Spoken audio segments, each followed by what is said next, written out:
Homosexuality developed alongside the growth of Buddhism since the early ages.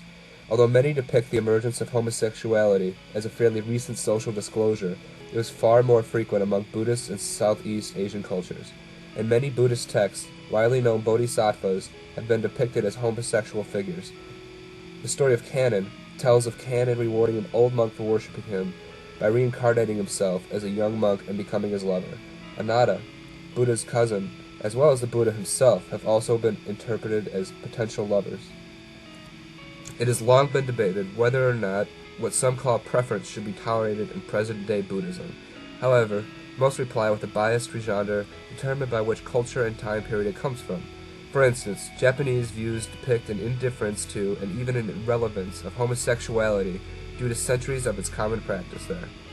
But the Thai respond to it in a negative fashion in recent years, especially because of the deadly association to the HIV and AIDS virus. Through the teachings of the Buddha, it can also be argued that Buddhist nature favors neither homosexual nor heterosexual practices. In order for a person to reach the ultimate goal of nirvana, he or she must obtain loving relations with those around them to help them achieve that state. He or she must learn to have an understanding of the bond between same-sex brethren as well as those of the opposite sex. Historical definitions of what constitutes homosexuality referred to in ancient texts are somewhat vague.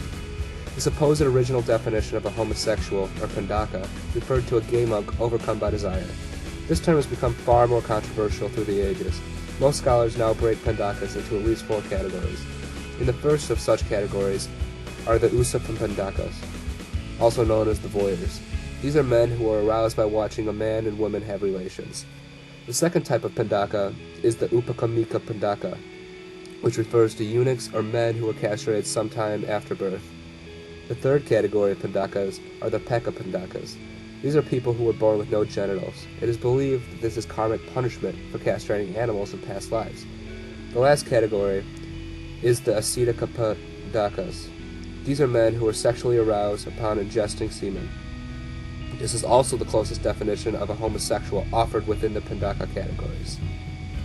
More scholars are beginning to believe that this term refers to the more licentious, effeminate homosexuals. The term katoi has become a far more accurate and accepted term for referring to homosexuals. This word can be broken down into categories as well, the first of which refers to hermaphrodites, the second transvestites, and the third homosexuals. The Buddha has been described as being indifferent to homosexuality. Since there has not been any documented censures of homosexuality in texts, it can be inferred that it is not an impediment towards an individual's spiritual development. Since the Buddha also encouraged the curtailment of passions such as love, a monk could very well be homosexual and abstain from sex just like any other monk. However, in regards to married laypersons, the Buddha encouraged celibacy. Therefore, regardless if the couple was heterosexual or homosexual, they would abstain from the same form of intimacy, be it with a man or a woman. The morality of the marriage revolves around the quality of emotions and intentions involved, not upon the person's sexual preference. The Buddha was known to be more tolerant of certain types of katois. He was much more tolerant of lesbians and homosexual men. This is believed to be true because of women's inferior status to men. Male monks are expected to set an example for society, so they were often punished more severely for their homosexual tendencies. The Buddha granted more leniencies towards those katois who were less open about their homosexual tendencies, or those who discovered that they were katois after being ordained. He originally permitted known pandakas to become ordained until a precedent-setting episode occurred. This episode involved an ordained pandaka who decided to openly indulge in his sexual desires. The monk had approached a group of young monks and asked them to assault him. They all questioned his motives and refused his request.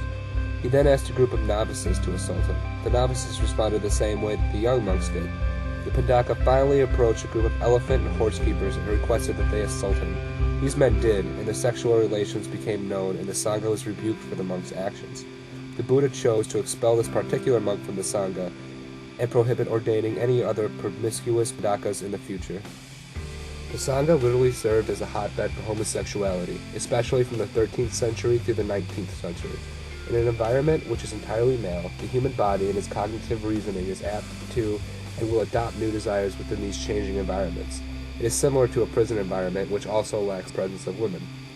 Usually it was the warrior caste monks who developed a proclivity towards homosexuality. This could partly be explained by their superior athleticism and impressive physical stature.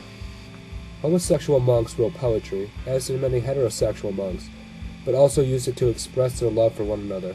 A renowned monk, Gakun Ikatsu, writes, "With a happy face I hasten to greet you at the shuttered window. Since last week when we parted, it has been colder at my heart than steel." Poems such as this were usually kept in secret for fear of expulsion from the sangha. Acolytes, or kashiki, played a significant role in homosexuality and Buddhism. These young boys, sometimes as young as 5 years old, were commonly used in Buddhist monasteries. The acolytes personified a feminine characteristic throughout the monastery. They wore their hair shoulder length, powdered their faces, and shaved their eyebrows. Their wardrobes consisted of fine silk robes and vibrantly colored underrobes.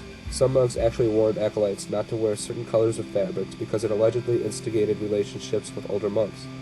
These boys also served as a type of competition between monasteries, claims Frederick, a Japanese monk. Monasteries would boast that they possessed the prettiest and most talented kashikis in the land. The idea of these feminine boys in monasteries intrigued many Buddhists and soon turned into an entire new literary genre called Chigo Monogatari, or Tales of the Acolyte. Stories of this variety depict love between acolytes and monks, or with other acolytes. The acolytes would ply their physical charms to endear themselves to older monks to better enable themselves to reach nirvana. Some of these homosexual stories went into graphic detail. One such set of stories is Chigo no Sushi. This consisted of 5 tales, all graphic in nature. One told of a young acolyte who had a servant prepare his buttocks with lubricant to ease penetration by the older monk. Hundreds of these stories were created to enthuse the Buddhist audience. These depictions were not necessarily far-fetched. There are a great many homosexual relationships that took place in the monasteries, but only occurred in secrecy. A prime example of homosexuality playing a role in Buddhism can be observed through the Buddha and his close companion Ananda.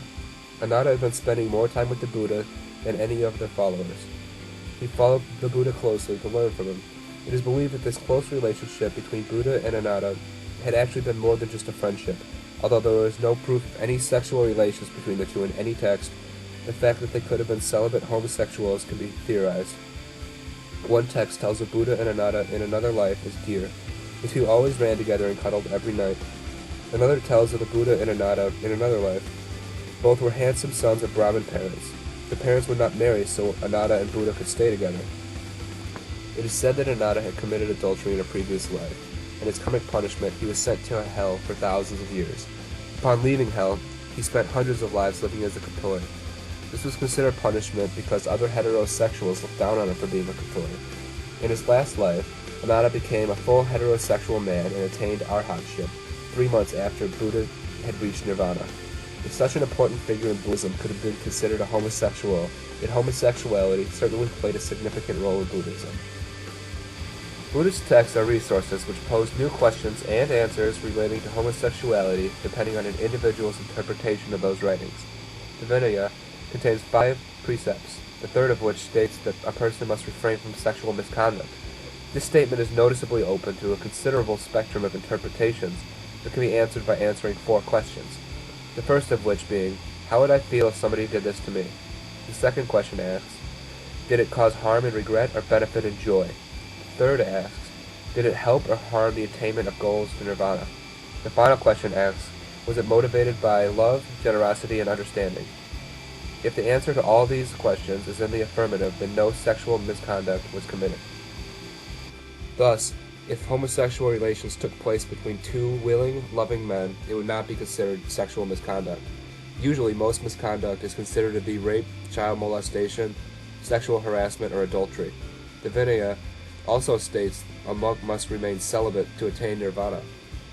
It states the definition of remaining celibate as abstaining from any penetration of a waking or sleeping person, a drunk person, a mentally deranged person, a person with a nervous disorder, an intellectually deficient person, a dead person who has not yet been eaten by animals, or a dead person who has partially been eaten by animals.